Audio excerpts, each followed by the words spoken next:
Hey guys, we're taking a look at my ComSaf food storage containers.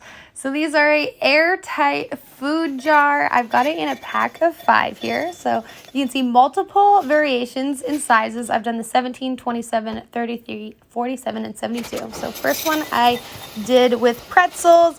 Not shown was the spaghetti noodles, and then we just did a granola. Now we're doing some chia seeds. And what is the next one? I think we do a quinoa one next.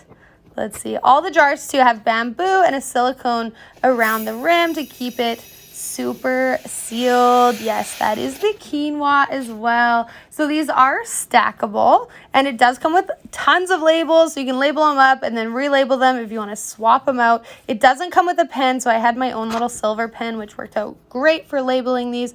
You can easily purchase one of those, or maybe you already have one at home, but it really just makes it easier for meal planning and seeing what you have around the house.